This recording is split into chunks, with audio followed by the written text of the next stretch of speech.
Hello friends, मेरा नाम है आशीष और आप देख रहे हैं एस्टेक यूट्यूब चैनल। और आज मैं बात करूंगा बस बार के बारे में। मेरे एक व्यूअर ने जानना चाहा है कि ये बस बार क्या होता है और हमें इसे क्यों यूज़ करते हैं। और मोस्टली उनका जो क्वेश्चन था वो इसके रिलेटेड था, मतलब जो सिलेक्शन ऑफ बस बार के बारे में। आपने अगर पैनल बिल्डर इंडस्ट्री में अगर आपने देखा रहेगा या फिर आपने कहीं पे पैनल इंस्टॉलेशन किए रहेंगे तो आपने बस बार्स देखे रहेंगे। तो वहाँ पर आपने अगर देखा रहेगा तो ये स्ट्रिप्स के फॉर्म में रहते हैं। एक रेक्टेंगुलर स्ट्रिप रहती है, तो वो जो रहते हैं, जो कुछ भी चीज़ रहती है वो बस बार रहती है। तो अभी बस बार क्या होता है? बस बार एक ऐसा मटेरियल रहता है या फिर ऐसे स्ट्रिप्स रहते हैं जहाँ से हम अपने लोड्स को कनेक्ट कर सकते हैं। आइदर इनकमिंग को या फिर आउटगोइंग को हम कनेक्ट कर सकते हैं, ठीक है। और ये भी आसानी से होता है। मैं आपको एक एग्जांपल के साथ बता देता हूँ कि अगर हम हर लोड को लेंगे, मतलब जब भी आप कोई भी अगर प्रोजेक्ट एग्जीक्यूट करते हो तो उसमें एक इनकमिंग रहते हैं और आउटगोइंग रहते हैं। एक पैनल के लिए इनकमिंग रहता है और आउटगोइंग्स रहते हैं। इनकमिंग कुछ भी हो सकता है, एसीबी हो या फिर एमसीसीबी हो। आउटगोइंग में भी कुछ भी हो सकता है इनमें से। तो जब भी ये असेंबल होते हैं पैनल में, तो हम अगर बस बार नहीं यूज़ करेंगे तो हमें उनका कनेक्शन कैसा करना पड़ेगा। तो सिंपली मैं क्या करूँगा, यहाँ पे ऐसे मेरे वायर्स रहेंगे, ठीक है। ये इनकमिंग केबल हो गया और ये मेरा आउटगोइंग केबल हो गया। तो मैं क्या करूँगा, इसको वापस से ऐसा ज्वाइन कर दूँगा, ठीक है। तो और यहाँ से आप देख सकते हो कि ये ज्वाइन हो गए, लेकिन ये बेर है तो हमें इसे टेप करना पड़ेगा, ठीक है। अभी समझो मुझे इनकमिंग है और उसमें और एक लोड जोड़ना है, ठीक है, आउटगोइंग के लिए। तो मैं वापस से और एक यहाँ पे वायर लूँगा और एक पीस में लोड जोड़ दूँगा, ठीक है। तो ऐसे करके हम यहाँ पे ऐसे कनेक्ट कर सकते हैं। तो आपने देखा कि अगर ये इनकमिंग है और ये दो आउटगोइंग्स हो गए। अगर ऐसे हमारे और ज़्यादा लोड हो गए, मतलब अगर हायर एम्पेयर रेटिंग हुआ, तो केबल की साइज़ेस कितने हो जाएगी। केबल की साइज़ेस अगर बढ़ जाएगी तो आप देख सकते हो कि उन्हें ऐसे वाइंड हम ऐसा जब ये स्क्वीज़ कर लेते हैं एक दूसरे के साथ, मतलब मर्ज कर देते हैं, तो यहाँ पे वो एम्पेयर रेटिंग जब इस पॉइंट पर आएगी तो यहाँ पर हीटिंग कितना होगा। और अगर यहाँ पर हीटिंग होगा तो इसके वजह से मटीरियल तो मेल्ट होगा ही, वहाँ पे स्पार्किंग भी होगी और स्पार्किंग की वजह से हमारे जो लोड है उसके ऊपर इफेक्ट पड़ेगा। यहाँ पे जो कुछ भी स्विच गेज यहाँ पर इनकमिंग में रहेंगे या फिर जो आउटगोइंग में रहेंगे, इन पर कितना इफेक्ट पड़ेगा। इसके वजह से वो बार बार ट्रिप भी हो जाते हैं, ठीक है। तो इसके वजह से हमें ये जितना भी प्रॉब्लम अराइज हुआ है उसका सोल्यूशन के लिए हम ये यूज़ करते हैं एक बस बार, ठीक है। तो ये बस बार सिंपल हम क्या करते हैं, एक बस बार स्ट्रिप लेते हैं, उसको इनकमिंग से जोड़ देते हैं और उसके थ्रू आउटगोइंग निकालते हैं, ठीक है। और ये हमें फ्यूचर एक्सपांशन में भी काम आता है। जब भी हमें कोई लोड ज़्यादा बढ़ गया पैनल के ऊपर, मतलब हमें अभी इनकमिंग है, उसके अंदर एक सिलेक्टेड लोड है, अगर उसके अंदर और ज़्यादा लोड बढ़ाना है तो हम सिंपल क्या करेंगे, बस बार को एक्सटेंड कर देंगे। तो अभी मैं आपको सिंपल सा एक ड्राइंग बता देता हूँ बस बार का। ऐसे एक स्ट्रिप बना देता हूँ।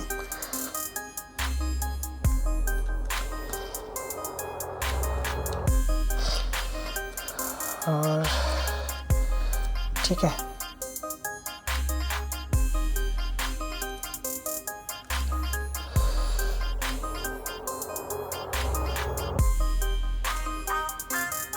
सॉरी।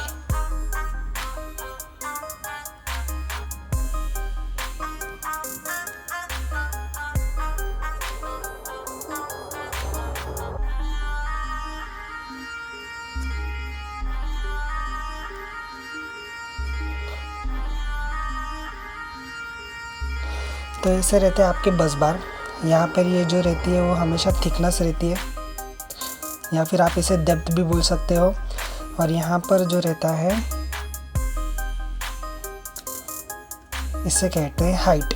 और यहाँ से जो आगे जो रहती है उसे हम लेंथ कहते हैं, मतलब ये आगे कंटिन्यू होता है। अभी ये लेंथ हमेशा वेरी होती है, आपका पैनल में कितना लगेगा, कितने लोड कनेक्टेड रहेंगे, उस हिसाब से हमारा बस बार का जो साइज़ है वो बढ़ते जाता है। तो ये लेंथ हमेशा वेरी करती है, लेकिन आपका जो थिकनेस रहता है और जो हाइट रहती है ये हमेशा कांस्टेंट रहती है। इसलिए जब भी हम बस बार साइज़ेस की बात करते हैं तो उसके अंदर हम हमेशा हाइट और जो डेप्थ रहती है उसके रेशो में हम लेते हैं बस बार साइज़, ठीक है। तो यहाँ पर आप देख सकते हो अगर ये 20/5 मैंने लिखा है तो इसका मतलब ये होता है कि जो हाइट है बस बार की वो 20 mm है, और जो लिखा है ये डेप्थ है या फिर थिकनेस है बस बार की। ठीक है, तो अभी हम बताते हैं कॉपर बस बार के बारे में हम बात करते हैं। तो मोस्टली हम इंडस्ट्री में 2 टाइप के ही बस बार यूज़ करते हैं, एक तो रहते हैं कॉपर बस बार और दूसरे रहते हैं एल्यूमिनियम बस बार। अलग किस्म के बस बार भी होते थे जैसे कि आयरन बस बार ही होते हैं, लेकिन वो बस बार इतने ज़्यादा यूज़ नहीं किए जाते क्योंकि वो कुछ टाइम बाद उसमें करोजन का प्रॉब्लम आ जाता है। ठीक है, तो हम मोस्टली यहाँ पे 2 बस बार की बात करेंगे, एक होगा कॉपर बस बार और दूसरा रहेगा हमारा एल्यूमिनियम बस बार। ठीक है, जब मैं बात करता हूँ कॉपर बस बार के बारे में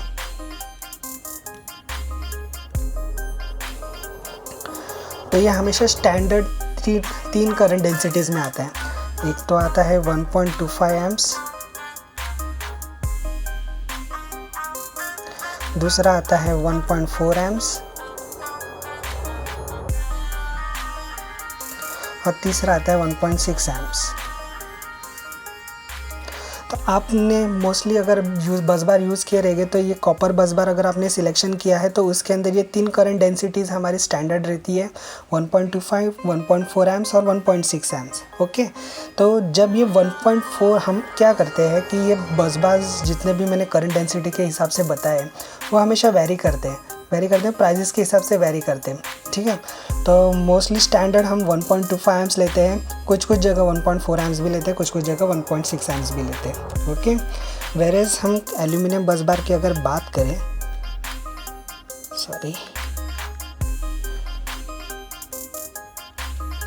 बस बार तो इसमें 2 करंट डेंसिटीज़ कॉमनली आती हैं, एक तो आती है 0.8 एम्प्स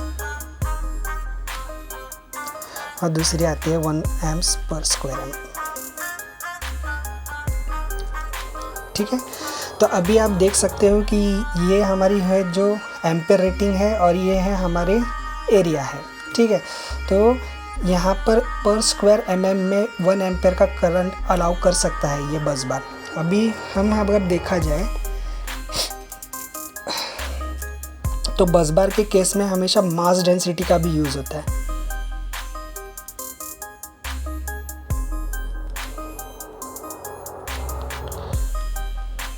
ठीक है, मास डेंसिटी मैं अभी आपको बताता हूँ, फिलहाल मैं लिख लेता हूँ। कॉपर बस बार का आता है नॉर्मली 8.96 ग्राम पर सेंटीमीटर क्यूब आता है।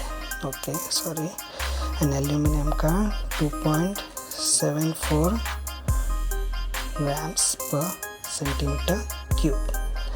ओके, तो हमेशा जब मास डेंसिटी की हम बात करते हैं तो मास डेंसिटी मतलब वो जो आप बस बार यूज़ करो या फिर कोई भी मटेरियल यूज़ कर रहे हो उसके अंदर उसकी डेंसिटी मतलब घनत्व हम जिसको बोलते हैं वो कितना है, मतलब उसके अंदर एटम्स कितने, कंडक्टिंग जो पार्टिकल्स रहते हैं वो कितने रहते हैं जो इलेक्ट्रिसिटी के फ्लो ऑफ इलेक्ट्रॉन्स को अलाउ कर सके। तो अभी मैं सिंपल एग्जाम्पल के साथ बताता हूँ आपको। मैं यहाँ पर 2 रूम लेता हूँ।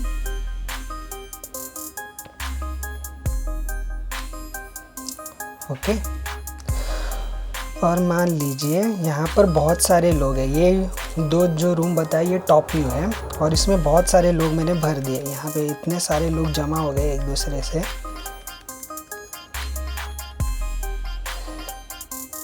और ये जो दूसरा कंडीशन है इसके अंदर बहुत कम लोग मैंने भरे, बहुत दूर है। ठीक है, तो अगर मैं यहाँ से किसी से बात की कि मेरे को और यहाँ तक मेरे को बात पहुँचानी है तो मैं क्या करूँगा, सिंपल से यहाँ पे एक को बताऊँगा, यहाँ पे सब लोग यहाँ फिर सबको मालूम पड़ जाएगा क्योंकि इतने पास में है कि सबको एक करके जानकारी पहुँचती जाएगी, इन्फॉर्मेशन यहाँ से फटाफट ट्रांसफ़र होकर यहाँ तक पहुँच जाएगी। ठीक है, वेरेज अगर मैं यहाँ देखता हूँ तो यहाँ से अगर मैं इन्फॉर्मेशन किसी एक को देता हूँ तो ये कब सुनेगा, ये सुनने के बाद ये इसको कभी बताएगा, फिर ये इसको कब बताएगा, इसको कब बताएगा, इसमें फिर बहुत टाइम गैप हो जाता है। ठीक है, तो इन्फॉर्मेशन बहुत स्लो ट्रांसफ़र होती है, यानी लोग कम होने की वजह से यहाँ पर वो ज़्यादा इन्फॉर्मेशन फास्ट फॉरवर्ड नहीं हो सकते, मतलब ज़्यादा ट्रांसफ़र नहीं हो सकती। उसी के तरह है मास डेंसिटी में काम आता है, मतलब करंट कितना अलाउ कर सकता है वो अपने में से फ्लो होने के लिए। अभी मैं देखा जाए तो कॉपर का मास डेंसिटी अप्रॉक्सिमेट 8.96 ग्राम्स पर सेंटीमीटर क्यूब। मतलब यहाँ पे हर ग्राम हर पर जो एरिया रहता है उसके अंदर से कितने लोग भरे रहते हैं, मतलब अप्रॉक्स 9 के आसपास। और यहाँ पे आप एल्यूमिनियम से ओनली 2.74। इसके लिए हमेशा कॉपर बस बार अगर आप यूज़ करते हो उसका भले अगर साइज़ कम रहेगा लेकिन उसमें से करंट ज़्यादा पास हो सकता है क्योंकि वो हाई कंडक्टिविटी मटेरियल है। वेरे जो एल्यूमिनियम रहेगा उसका हमें अगर साइज़ भी ज़्यादा रहेगा तो उसमें से इतना करंट पास नहीं हो पाएगा। हाँ, प्राइस में डिफरेंस आ सकता है। कॉपर बस बार बहुत ज़्यादा महंगे होते हैं एज़ कम्पेयर टू एल्यूमिनियम बस बार, वेरेज कॉपर बस बार का वेट भी बहुत ज़्यादा रहता है एज़ कम्पेयर टू एल्यूमिनियम। लेकिन फिर भी अगर आप देखा जाए तो अगर आपका पैनल का साइज़ आपका कम करना है तो आप मोस्टली कॉपर बस बार यूज़ करोगे क्योंकि उसका जो हीटिंग भी बहुत कम रहता है, उसका कंडक्टिविटी अच्छा रहता है। ठीक है, आपको कोएफिशिएंट ऑफ रेजिस्टेंस भी अच्छा मिलेगा, फ्लो ऑफ इलेक्ट्रॉन्स ज़्यादा होगा क्योंकि रेजिस्टेंस कम रहेगा। ओके, तो अभी मैं मोस्टली जो टॉपिक है सिलेक्शन ऑफ बस बार, ये जो टॉपिक है इसके ऊपर आ जाता हूँ। तो अभी मैं सबसे पहले क्या करूँगा, अभी मैं यहाँ पर कंसीडर करता हूँ एक 400 एम्पेयर्स का बस बार मैं कंसीडर करता हूँ। तो मैं सबसे पहले यहाँ पर क्या करूँगा कि मैं एरिया कैलकुलेट करूँगा।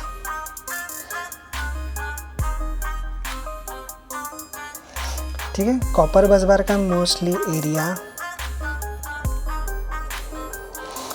कॉपर बस बार के बारे में बात करते हैं। तो सबसे पहले अभी हम क्या करेंगे कि मैं 400 एम्प्स का बस बार कैलकुलेशन लेता हूँ। ठीक है, अगर मुझे एरिया निकालना है तो मैं क्या करूँगा, सिंपली यहाँ पर जो एम्पेयर रेटिंग मेरे को चाहिए वो लिखूँगा और डिवाइडेड बाय मैं क्या करूँगा, इनमें से कोई भी करंट डेंसिटी मैं लूँगा। अभी मैं नॉर्मली 1.4 एम्प्स का करंट डेंसिटी में यूज़ करता हूँ कॉपर का, तो मैं फ़िलहाल यहाँ पर 1.4 एम्प्स ले लेता हूँ। इसकी वैल्यू अप्रॉक्स 285.71 स्क्वायर mm, इतनी वैल्यू आ रही है। ठीक है, इसके अंदर में कंडीशंस है। अभी हम जब इंडस्ट्री में आप जाते हो तो उसमें स्टैंडर्ड बस बार साइजेस आते हैं, जैसे 20/5, 20/6, 25/6, 30/6, 25/10। ये जो साइजेस है ये स्टैंडर्ड है। अगर आप कल ऐसा नहीं बोल सकते कि पापा मेरे को 53 एम्प्स का चाहिए तो मेरे को 10 mm का भी बस बार दो, नहीं हो सकता। क्योंकि अभी आप देख सकते हो कि यहाँ पे 20/5 mm ये जो ये नॉर्मल स्टैंडर्ड साइज़ आता है लोअर वर्जन में। तो 5 mm अगर आप देखा जाए तो 5 mm हमारा थिकनेस रहता है। अगर 5 mm से भी अगर हम कम थिकनेस का भी अगर बस बार यूज़ करोगे तो अगर आप देखोगे उसमें से करंट पास करोगे तो हीट भी हो सकता है। फिर इतना ये 5 mm अगर थिकनेस रहेगा तो इतना वो इसका एरिया इतना कम हो जाएगा कि वो टूट भी सकता है, वो बहुत ज़्यादा ब्रिटल हो जाता है। तो इसके वजह से उन्होंने क्या किया है, मोस्टली जो बस बार्स रहते हैं वो अगर छोटे एम्पेयर के लिए रहेगा तो 20/5, 20/6 यूज़ करेंगे, 25/6, 30/6। लेकिन जब आप पावर बस बार यूज़ करते हो, मतलब कोई हाई रेटिंग के लिए बस बार जब यूज़ करते हो तो मोस्टली वो 10 mm के थिकनेस से ही यूज़ होता है। तो ये जो 10 mm के थिकनेस है ये हमेशा पावर बस बार के लिए ही यूज़ होते हैं और ये मोस्टली 12 mm तक ही जाता है, 10 और 12 mm तक। ठीक है, तो मैं यहाँ पर एक कंडीशन लिख देता हूँ।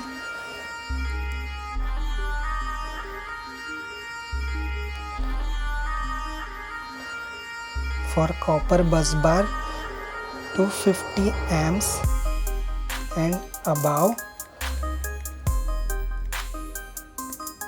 10 mm। ठीक है, 10 mm thickness।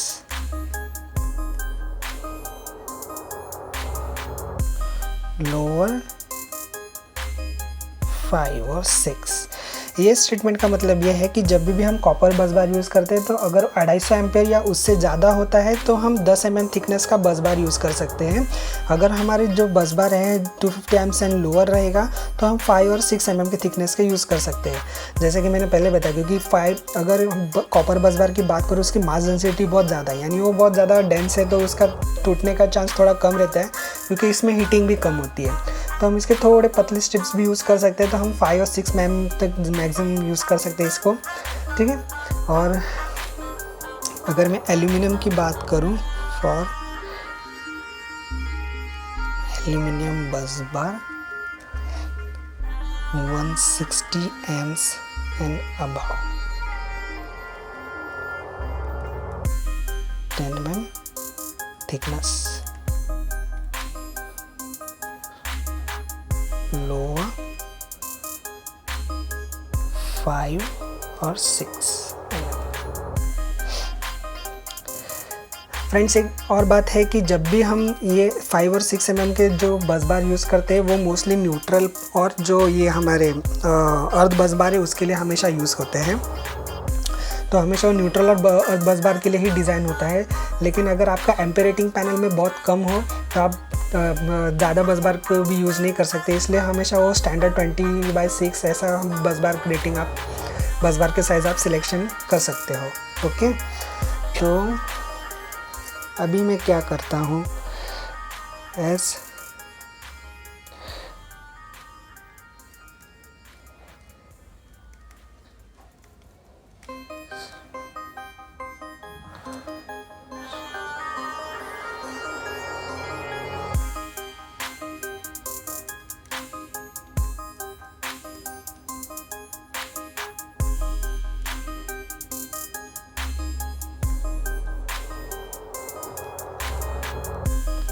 तो अभी इस स्टेटमेंट का आपने जो ये समझ गए रहेगा कि as calculation is for 400 AIIMS you will consider thickness of 10 mm। तो ऑब्वियसली बात है, अगर 400 एम्स का मेरा बस बार है तो मैं अगर कॉपर बस बार भी देखो तो 250 एम्स का अबाव ही आता है। 400 एम्स तो हम 10 mm का थिकनेस ही लेंगे। और हमारा अगर एल्यूमिनियम बस बार है तो उसमें ऑब्वियसली 160 एम्स के अबाव ही रहे, तो उसमें भी हम 10 mm का थिकनेस यूज़ करते हैं। ठीक है, तो यहाँ पर इस केस में क्या हो जाता है, जो थिकनेस है वो हमारी 10 mm हो गई सिलेक्शन के लिए। वेरेज अभी हाइट का हमें पता नहीं है, हमें हाइट कैलकुलेट करना है। ठीक है, कि दोनों केस में कितना लगेगा। ओके, तो मैं अभी क्या करता हूँ, यहाँ पे मैं एरिया कैलकुलेट करता हूँ। Area is equal to height into thickness. Okay, तो मैं एक सेकेंड ऊपर कर लेता हूँ इसे। तो हम क्या करेंगे, यहाँ पे AH is equal to area by t. Okay, तो जैसे कि आप यहाँ पर मैंने पहले से ही कैलकुलेशन करके रखे थे कि कॉपर बस बार के लिए हमेशा 285.71 का स्क्वायर mm का एरिया लगता है। तो मैं यहाँ पर इसे डाल देता हूँ 285.71 डिवाइड बाय हमारा जो थिकनेस था हमने 10 mm का कंसिडर किया है, तो यहाँ पर आता है 28.571। ठीक है, तो अब ये 28.571 mm अगर हमारा हाइट आया है तो हम इसके आसपास जाएंगे।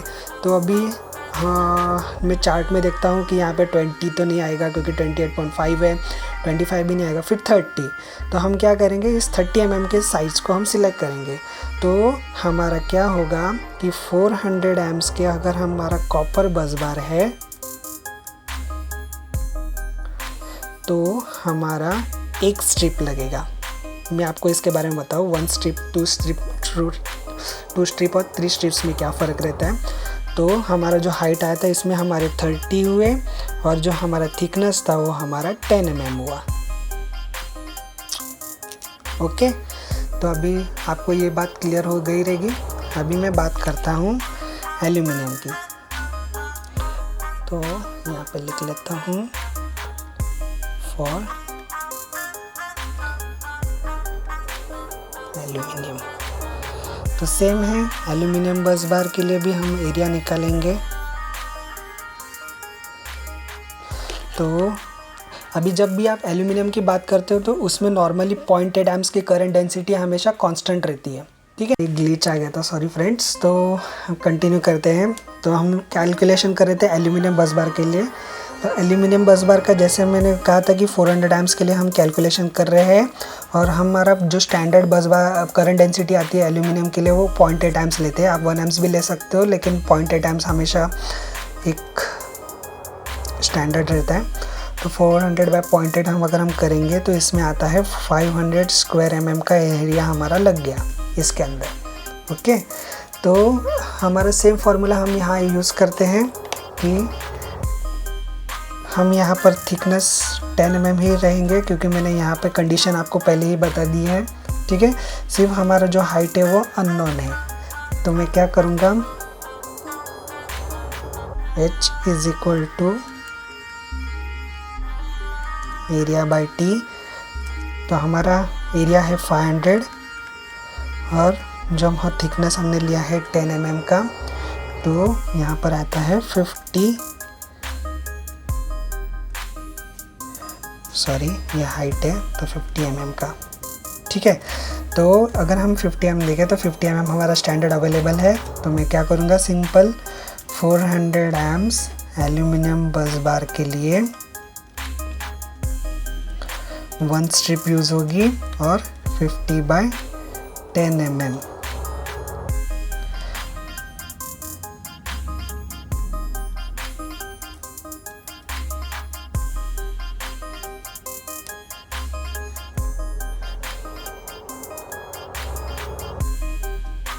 तो अभी मैंने जैसे पहले कहा था कि यहाँ पे ये जो 1 जो लिखा है वो नंबर ऑफ़ स्ट्रिप्स रहती है। तो अभी ये नंबर ऑफ़ स्ट्रिप्स यहाँ पे कुछ भी हो सकती है, 2 हो सकती है या फिर 3 हो सकती है। लेकिन ये कैसे हो सकता है, तो अभी ये कैसा है कि जब भी आपका जो बस बार रेट है वो हाई रेटिंग के लिए चला जाता है, मतलब अगर हमारा 1600 एम्प्स का अगर हमारा बस बार हो गया तो हम क्या करते हैं कि इसके अंदर ये जो फिट नहीं हो सकता, क्योंकि अगर आप यहाँ पे उतना ज़्यादा बस बार का हाइट अगर लेते जाओगे बस बार का, तो पैनल का डायमेंशन ही कितना बढ़ जाएगा, फिर पैनल का वेट कितना बढ़ जाएगा। तो इस केस में इसका एक सिंपल सा सोल्यूशन है। हम क्या करेंगे कि यहाँ पे मान लो अगर हमको 1600 एम्प्स का लेता है, 1600 एम्प्स का लेना है, तो हम क्या करेंगे कि यहाँ पे 20 का बस बार लेंगे, ठीक है। 20 का बस बार 20 या फिर जो कैलकुलेशन के हिसाब से आता है, सिंपल सा करेंगे 20 × 10 लेंगे, 200 आएगा। फिर उसके बाद उसको डबल स्ट्रिप करेंगे। फिर डबल स्ट्रिप करने के बाद क्या करेगा, उसका करंट कैपेसिटी बढ़ जाएगी। तो करंट कैपेसिटी बढ़ने से क्या हो जाता है कि हमारा जितना वो एम्पेयर रेटिंग है वो हमारा एडजस्ट हो जाता है। सो इसी तरह से हम जितने भी स्ट्रिप्स है वो एडजस्ट कर लेते हैं, 2 या फिर 3 हो। जैसे जैसे हमारा बस बार का रेटिंग बढ़ते जाता है वैसे वैसे हमारे नंबर ऑफ स्ट्रिप्स भी बढ़ते जाते हैं। ओके, तो यही पूरा मैं सब आप समझा दिया हूँ आपको। तो मैं मिलता हूँ आपसे अगले वीडियो में। Thank you and good bye.